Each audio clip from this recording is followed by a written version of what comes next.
तो हेलो प्यारे स्टूडेंट्स, कैसे हैं आप लोग। उम्मीद आप लोग मजे में होंगे, मस्त होंगे। मैं पांडव सर हर दिन की तरह आज भी इस चैनल पर स्वागत करता हूं। आज की इस वीडियो में हम लोग पढ़ने वाले हैं बिहार बोर्ड की क्लास 10th का मैथमेटिक्स में चौथा चैप्टर द्विघात समीकरण। हालांकि इस चैप्टर का हम लोग 8 वीडियो बना चुके हैं। आज का जो वीडियो होगा ये इस चैप्टर का 9वां वीडियो होगा। इस वीडियो के माध्यम से आज हम लोग पढ़ने वाले हैं प्रश्नावली 4.3। हालांकि प्रश्नावली 4.3 में हम लोग कुछ सवाल करवा भी चुके थे, उसका कुछ शेष भाग रह गया था। आज उस शेष भाग को इस वीडियो के माध्यम से कवर करने वाले हैं। इससे पहले कि आपको एक छोटी सी जानकारी और दे दूं, जानकारी है कि आप लोग जो भी इस वीडियो में देखते हैं इसका पीडीएफ नोट्स हमारे टेलीग्राम चैनल पर अवेलेबल है। आप चाहो तो इस वीडियो की डिस्क्रिप्शन में जाकर टेलीग्राम लिंक से डायरेक्ट ज्वाइन होकर पीडीएफ का लाभ ले सकते हैं, वो भी मुफ्त में। तो चलिए आज का क्लास स्टार्ट करते हैं। तो बच्चों आप लोग बताइए, इसमें कहाँ तक पढ़ लिए थे? 2 तक पढ़ लिए थे, 3 तक ही पढ़ लिए थे। अब हम लोग आते सवाल नंबर 4 पे। देखिए सवाल नंबर 4, समझो मेरी बात। यहाँ पे क्या कहता है? सवाल नंबर 4 पर कहता है कि 3 वर्ष पूर्व रहमान की आयु, जो आयु है किस चीज में? वर्षों में है, दिन में नहीं है, वो माह में नहीं है, वो किस चीज में है? वर्षों में है। कि 3 वर्ष पूर्व रहमान की जो आयु है का व्युत्क्रम और अब से 5 वर्ष पाश्चात में बाद आयु के व्युत्क्रम का योग 1/3 है, तो उसकी वर्तमान आयु ज्ञात कीजिए। रहमान की वर्तमान आयु क्या, ये मालूम नहीं है। आप लोगों को एक चीज बता दूं, हालांकि पहले भी बताए थे, आज फिर से बता रहा हूं। किसी का भी उम्र आगे या पीछे की निकालना हो, यानी पूर्व या पश्चात का निकालना हो, तो आप हमेशा पहले वर्तमान आयु माने। पहले वर्तमान आयु समझे, या वर्तमान आयु पहले से दिया है तो आप आसानी से निकालोगे, नहीं दिया है तो आप पहले वर्तमान आयु को माने, तब जाकर आप आगे की या तो पीछे की किसी भी व्यक्ति की आयु बता सकते हैं।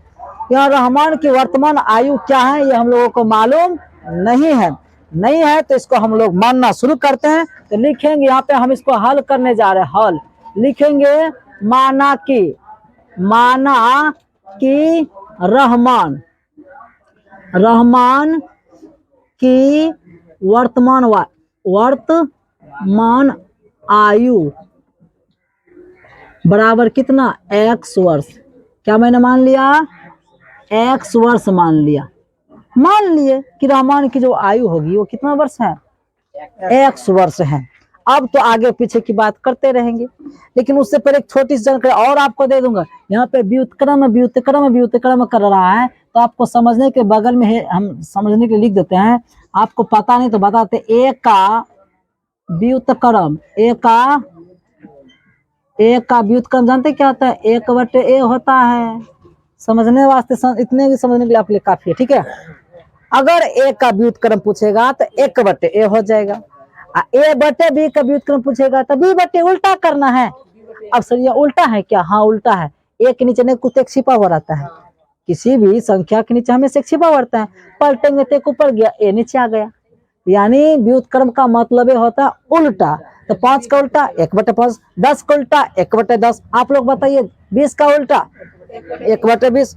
अब यहाँ तक बात समझ में आ गई। सर ये आप क्यों बता रहे? क्योंकि इसी का उपयोग अभी इस सवाल में होने वाला है। हम डायरेक्ट प्रश्न से लिखेंगे, आप लोग टुकुर टुकुर ताकते जाओगे कैसे हो गया। इसलिए मैंने बता दिया, किसी का भी व्युत्क्रम निकालना हो तो 1/, वो कर देना जो खुद है। a का व्युत्क्रम 1/, ठीक है।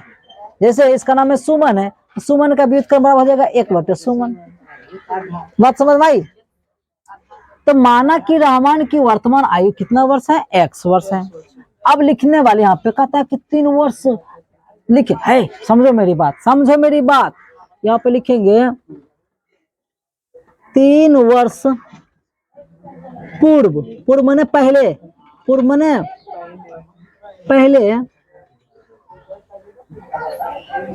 रहमान की आयु कितना है? कोई बता सकता है? ये हो जाएगा x-3, इतना वर्ष होगा। यहां तक बात समझ में आई? फिर लिखेंगे 5 वर्ष बाद, 5 वर्ष पश्चात में लिखा तो वही लिखो, पश्चात 65 माने क्या होता है, बाद होता है। तो वो रहमान की आयु क्या हो जाएगा उस समय, वो हो जाएगा x प्लस में 5 का, क्योंकि बाद जुटता है पहले वाला में। एक बात बताओ, अगर मेरी उम्र अभी 30 वर्ष है तो 4 वर्ष पहले मेरी उम्र कितनी रही होगी, 26 वर्ष। अच्छा, 5 वर्ष बाद मेरी उम्र क्या हो जाएगी। तो जब बाद कहते तो आप जोड़ते हैं, अब पूर्व कहते तो आप क्या करते हैं, घटाते हैं। तो बात समझ में आ गई ना, पूर्व कहेगा तो घटाना है, बाद कहेगा 65 कहेगा तो जोड़ना है। और ये नहीं कैसे अब बोल दे कि 65 कहेगा जोड़ना है, पूर्व कहेगा घटाना है, रीजन भी समझो क्यों आखिर जोड़ना है, कहीं पर क्यों घटाना है। किसी की पहली उम्र निकालना तो आपका जो अभी का वर्तमान है इसी में से घटाना होगा, ये नहीं कि पूर्व बुलाते इसलिए घटाना है। वो तो थोड़ा सा समझने के लिए बोल देते हैं कि पूर्व रहेगा तो घटा देना, बाद रहेगा तो जोड़ देना, लेकिन असल रीजन वो नहीं है। असल रीजन ये है कि भाई आपको पीछे वाला का उम्र निकालना है तो आपका जो अभी का उम्र है इसी में से घटाना पड़ेगा। चीजें समझो, असली चीजें, ठीक है। यहां तक बात समझ में आ गई। जब यहां तक बात समझ में आ गई तो लिखेंगे डायरेक्ट प्रश्न से, कहां से। अब हम कुछ नहीं करने वाले हैं, प्रश्न से करने वाले हैं। यहाँ पे कहता है कि 3 वर्ष पूर्व रहमान की आयु का व्युत्क्रम, अरे उसके आयु का व्युत्क्रम तथा 5 वर्ष बाद जो आई है उसके आयु का भी व्युत्क्रम, तब दोनों को जोड़ेंगे तो 1/3 हो जाता है। अब बात समझ में आई। तो मतलब 3 वर्ष पूर्व उसकी जो आयु था वो x-3 था, तो उसका व्युत्क्रम हो जाएगा 1/x-3, इसलिए ये बताया था। अब बात समझ में आ रही है। प्लस 5 वर्ष बाद उसकी उम्र कितना थी, x + 5 वर्ष, तो उसका भी ना व्युत्क्रम वो हो जाएगा 1/x + 5, और तभी दोनों को जो योग दिया है कितने, योग 1/3। अब तुम लोग तो अब बन जाए, क्योंकि भाषा से निकलना बड़ा कठिन होता है। ये तो आसान हो गया, अब सोल्व करो, द्विघात समीकरण बन जाएगा, उसको आराम से सोल्व कर लो। लेकिन हम सोल्व कर ही देते हैं। यहाँ पर अब करना क्या, अब तुम लोग बताओ यहाँ पे अब करोगे क्या। एक ही चीज दिमाग में आता है, बटे में तो भिन्न का जोड़ते चलना पड़ेगा। तो सिंपल सी बात, ये दोनों अलग अलग है तो लघुत्तम लेंगे, तो लघुत्तम लेंगे तो वही गुणनफल के रूप में आएगा, x-3 इंटू में आएगा x + 5 आएगा इतना। अब देखिए इससे भाग करो तो कर जाएगा, बचेगा ये गुना ऊपर वाला 1 है तो उतना ही हो जाएगा जी, x + 5 है ना होगा। अब प्लस इतना से भाग ये कट जाएगा, इतना बचेगा, इतना गुना 1 वही हो जाएगा सेम x-3, बराबर दर पहले इसके 1/3। देखते जाइए देखते जाइए, इसका लीला देखते जाइए। अब देखो, अब इस ब्रैकेट को तोड़ो फोड़ो हटाओ, ठीक है। तो x + 5 प्लस ब्रैकेट हटा रहे हैं x-3, अगर माइनस होता तो माइनस गुना कर करके तोड़ती, यहाँ पर आसान है, जोड़ तो जोड़ में है, माइनस तो नहीं करिए, ब्रैकेट तोड़ने के लिए कोई तरीका नहीं, डायरेक्ट उसको हटा सकते हैं, लेकिन जोड़ रहेगा तब। अब बटे में कहा है, अब कल बताए थे आज भी बता रहा हूं, और सीखो x गुना x² फिर यही x से 5 गुना करते हो जाएगा 5x, -3 गुना x तो -3x, अब -3 गुना 15 तो हो जाएगा -15 होगा ही, तो हम 15 बोल देते हैं। माइंड एडवांस है इसलिए पहले आंसर पता था इसलिए बोल देते हैं। अब यहाँ तक बात समझने के बाद हम आगे बढ़े हैं, तो यहाँ पर देख रहे हैं कि x ये x दोनों प्लस में जुड़ जाएगा जी, वो हो जाएगा 2x, अब 5 में से 3 घट जाएगा तो हो जाएगा प्लस में 2 होगा इतना, बटे x² तो 10 का 10 लिखेंगे, अब 5x में 3 जाएगा तो कितना बचेगा, 2x बचेगा जी, अब बोलबे नहीं करेगा। माइनस में 15 कौन डमरू बजा रहा है, देखो बराबर 1/3। अब आप सिंपल सी बात है, बराबर में कोना कोनी गुना होता है, तो जगह का थोड़ा अभाव है, मतलब देखो।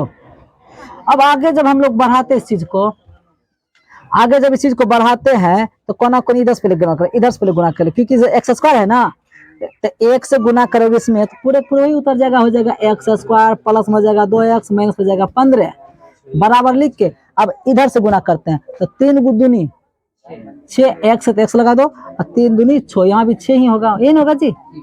अब देखिए x² प्लस 2x माइनस 15 है, उस सबको इधर बुला लो, तो सबको बुला लो इधर आएगा क्या जाएगा -6x माइनस 6 बराबर क्या जाएगा, उधर नहीं कुछ बचा, क्या चीज बचा, शून्य बचा। अब इस सबको तोड़ो फोड़ो सरल करो जल्दी जल्दी, यहाँ जाएगा x², ये दोनों एक जाति का है, तो 6x में से प्लस 2x घटेगा तो माइनस में 4x बचेगा क्या, इधर जुड़ जाएगा तो जगह माइनस 19 नहीं होगा, सॉरी कितना जगह माइनस में 21 होगा क्या, बराबर 0।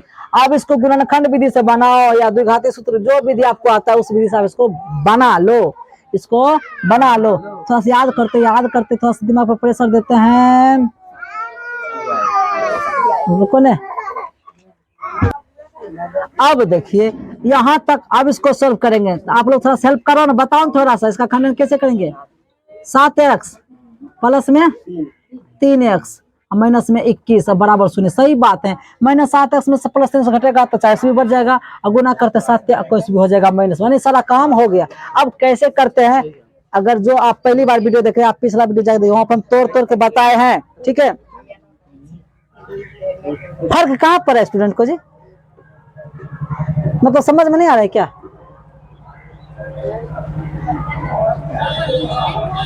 यहाँ पर दो जोड़ा बना के क्या करते हैं हम लोग, कॉमन लेते हैं। यहाँ पे x कॉमन लेंगे तो भाई x बचेगा, माइनस यहाँ पे 7 बचेगा, यहाँ पे 3 कॉमन लेंगे तो x माइनस 7 ही बचेगा, बराबर उधर क्या लिखेंगे, 0 लिखेंगे। अब इसी को लिखेंगे x माइनस 7 इंटू में क्या लिखेंगे हम लोग, x प्लस 3 लिखेंगे, बराबर 0 लिखेंगे। यदि करके निकालो, यदि x माइनस 7 बराबर 0 तो x बराबर प्लस में 7 होगा। फिर इधर आइए, यहाँ पे लिखेंगे यदि x प्लस 3 बराबर 0 तो x बराबर क्या जाएगा, -3। याद थोड़ा सा जगह कम है तो और थोड़ा सा इसी में किसी तरह कंजूसी करके एडजस्ट करते हैं, ठीक है। तो हम लोग लिखने वाले हैं, लो किधर काम, यहाँ पे लिखने वाले हैं, है क्या करना है जी, लिखेंगे चूंकि किसी की आयु कभी भी ऋणात्मक नहीं होती है, इसलिए -3 को क्या करेंगे, छोड़ देंगे, -3 को छोड़ देंगे। इसलिए आपका फाइनल आंसर तब क्या x बराबर हो जाएगा 7। तो x किसको माने था आप लोग, रहमान की वर्तमान आयु, अंतिम लिख दीजिएगा, अतः रहमान की वर्तमान आयु 7 वर्ष है। लो पूरा सवाल इसी में एडजस्ट हम कर दिए। अच्छा एक बात बताए, हमने जो लिखा है कि किसी की आयु ऋणात्मक नहीं होती है, तो बात सही है कि नहीं जी, किसी की आयु ऋणात्मक होती है, कभी सुना है कि हमारा है ना -16 साल है, -18 साल, कोई सुना है ऐसा, सुना है तो बकलोले होगा, ठीक है। तो आप इसका स्क्रीनशॉट ले सकते हैं। देखिए आपका अगला प्रश्न है, एक क्लास टेस्ट में शेफाली के गणित और अंग्रेजी में प्राप्त किए गए अंकों का योग 30 है।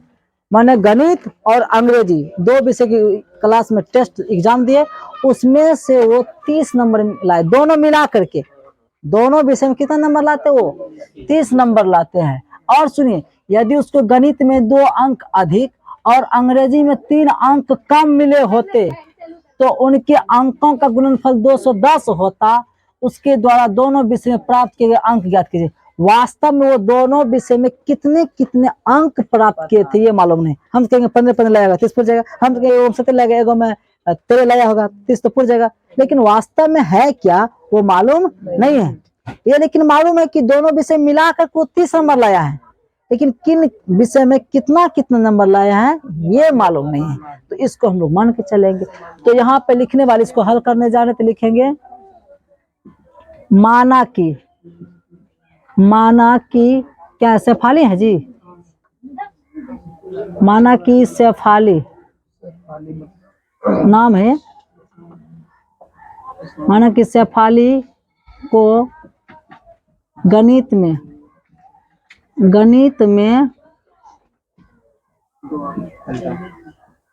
प्राप्त अंक जो वो जानते कितना x है। मान लीजिए शेफाली को गणित में प्राप्त अंक x है, x नंबर लाया, कितना नंबर लाया, तथा फिर शेफाली को अंग्रेजी में अब अंग्रेजी में कितना नंबर रहा होगा जी? अंग्रेजी में प्राप्त अंक जो होगा वो होगा 30 माइनस में x, ये समझना पड़ेगा। कुल नंबर उसके पास 30 है जी, और उसमें से x नंबर ले आया है गणित में, तो वो नंबर घटा दो 30 में से, तो कितना नंबर लाएगा वो निकल जाएगा अंग्रेजी का। योग जब दिया रहेगा तो इस तरह से मानना है। ये देखो द्विघात समीकरण है, इसको 2xy मत मान लेना। द्विघात समीकरण में कितना चर होगा? एक्स वाई से मत मानना, एक्स वाई भी मान के आप बना सकते हैं, लेकिन द्विघात समीकरण आपको तो मालूम है कि आप द्विघात समीकरण पढ़ रहे हो, तो आप द्विघात समीकरण की मदद से बनाइए। यहां तक बात समझ में आ गई। पहले मैंने माना कि गणित शेफाली को गणित में एक अंक प्राप्त हुए होंगे, तो अंग्रेजी में कितना होंगे? तो कुल उसको 30 नंबर आया है, तो 30 में से x घटा दो तो जितना बचेगा वो किस आ जाएगा? अंग्रेजी का आ जाएगा। यहां तक बात समझ में आ गई। फिर आगे पढ़ते हैं, फिर आपसे बात करेंगे। कहते यदि उसको गणित में 2 अंक कम सॉरी अधिक और अंग्रेजी में 3 अंक कम मिले हो, तो उनके अंकों का गुणनफल जानते कितना? 10 हो जाता है, 210 हो जाता है। सही बात। तो यहाँ पे लिखेंगे यदि, तो जो कंडीशन वो लिखना पड़ेगा। यदि गणित में 2 अंक अधिक मिले तथा अंग्रेजी में 3 अंक कम मिले, तब जानते क्या होगा? तब हम कुछ नहीं करने वाला, तब बेचारा परसने से जानते क्या करा था? तब उसके गुणनफल जो है तब उसके गुणनफल जानते कहते हैं, तब पर उसका गुणनफल, तो उसका गुणनफल 210 हो जाता है। किनके गुणनफल? जब आदि नहीं करो, या लिखो जब, क्या लिखो? जब गणित में 2 अंक अधिक मिले तथा अंग्रेजी में 3 अंक कम मिले, तब प्रश्न से उनका गुणनफल कितना है? तब प्रश्न से उसका गुणनफल कितना है? ना नहीं लिखे थे, प्रश्न से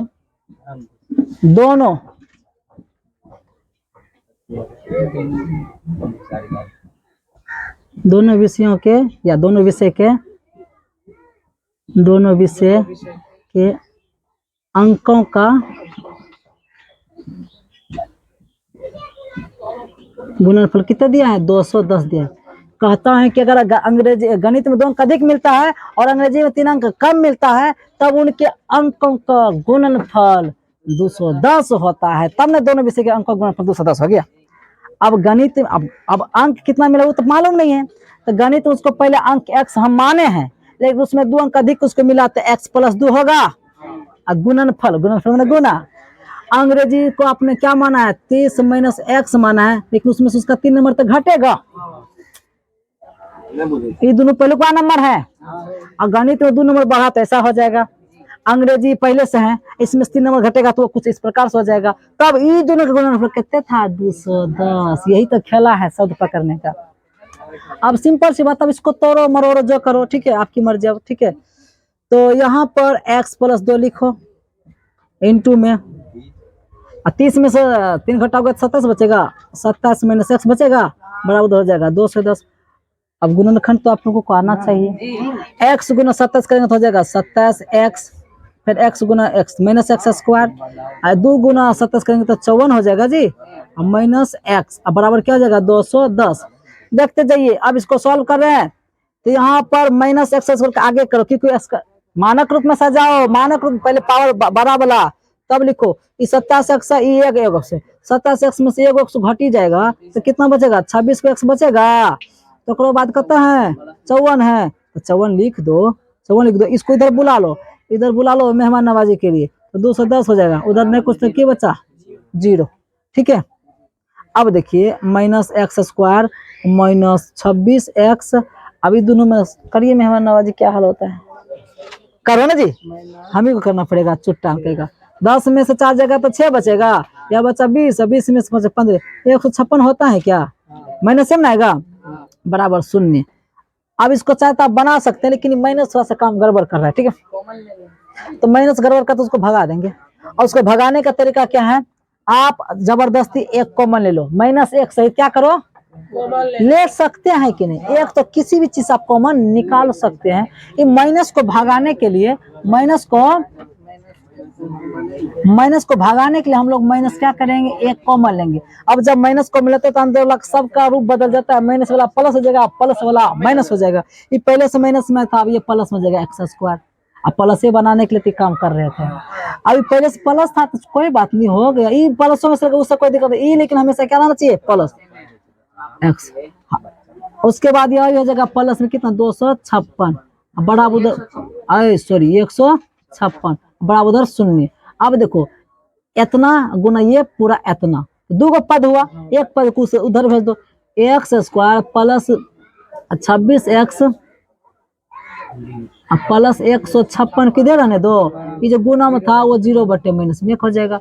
अब देखिए यहाँ पर हो जाएगा एक्स स्क्वायर प्लस हो जाएगा 26 एक्स प्लस हो जाएगा 156 बराबर 0 कुछ भी 0 हो जाएगा। अब आपके पास एकदम सुंदर सा साफ सुथरा फ्रेश द्विघात समीकरण मिल गया एकदम मौजे से। इसको बनाइए, अब आप लोग नहीं बना लीजिएगा, हमरे हरण करिएगा। बताइए गुणनखंड आप लोग बताओ क्या होगा, कोई हेल्प करो, बताओ क्या होगा, किसी का कोई दिमाग है, रोक दो। यहाँ पर दो गुना 2x होना था, अब 2x घटाएंगे तो क्या हो जाएगा, यहाँ पे 27x में 2x घटा गए तो 25x हो जाना था, यहाँ पे क्या हो जाता है 25x हो जाता है। ये गलतियां करके इसलिए हम लोग का काम नहीं बन रहा था। यहाँ हो जाएगा 25x, यहाँ हो जाएगा 25x। अब आप लोगों का काम हो जाना चाहिए। अब 12 और 13 पे काम करिए, काम हो जाएगा, ठीक है। क्योंकि 12 गुना 13 करो तो उसका 156 गुणनफल आ जाता है। यहाँ पे लिखेंगे 12x प्लस में लिखेंगे क्या हम लोग 13x प्लस में 156 है ही बराबर क्या लिखेंगे, शून्य। अब आप क्या करो, जोड़ा बना बना के कॉमन लीजिए। यहाँ पे x कॉमन लीजिएगा तो x प्लस में क्या बचेगा 12 बचेगा। यहाँ पे आप 13 कॉमन लोगे तो क्या बचेगा, x प्लस 12 बचेगा बराबर क्या आ जाएगा, शून्य। ठीक है, इसको रोको तो यहाँ पर हो जाएगा x माइनस 12 इंटू में हो जाएगा आपका x माइनस 13 बराबर क्या है, शून्य। यदि कर करके निकालो, यदि x माइनस 12 बराबर शून्य तो x बराबर प्लस में 12 हो जाएगा क्या। यहाँ भी लिखेंगे यदि x माइनस 13 बराबर शून्य तो x बराबर प्लस में 13 होगा क्या। अब यहाँ तो x आप किसको माने थे, गणित में प्राप्त अंक x, तब इसका मतलब गणित तो उसको 12 अंक आ सकता है या तो 13 अंक आ सकता है, दोनों से इसको छोड़ नहीं सकते क्योंकि माइनस में तो है नहीं जो छोड़ देंगे। जानते आप कंडीशन के अनुसार से बताना पड़ेगा। कंडीशन ये है, देखो चलो सुनो, शर्त ये है, कंडीशन ये है क्या, चलो कोई बात नहीं, मेरा मिस्टेक ही से कम आप लोगों को हंसने के तो काम आ रहे हैं। चलिए तो कंडीशन पे ध्यान मत देना, इधर काम पे ध्यान देना मिर्जा। जब x बराबर 12, नहीं वो नहीं लिखेंगे, x गणित कौन माने थे, जब गणित में प्राप्त अंक आपने क्या मान लिया, एगो 12 मान लो, आप 13 को मत मानो थोड़ा देर के लिए। जब गणित में प्राप्त अंक आपने 12 माना तब उस समय उसको अंग्रेजी में 18 नंबर आएगा कि नहीं, क्योंकि कुल नंबर उसको 13 जो मिल रहा था।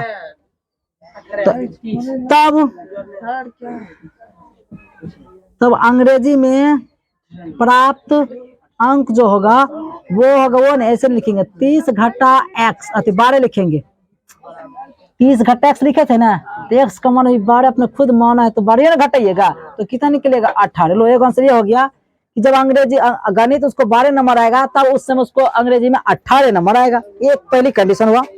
दूसरा कंडीशन, जब मान लो उसको गणित में दुगुना आंसर आया था जी, गणित में उस प्राप्त अंक कितना आया था, प्राप्त अंक जो है वो मान लो आप उसको 13 आया था, तब उस समय उसको अंग्रेजी में कितना अंक प्राप्त हुआ होगा, अंग्रेजी में प्राप्त अंक जो हुआ वो हुआ 30 माइनस 13।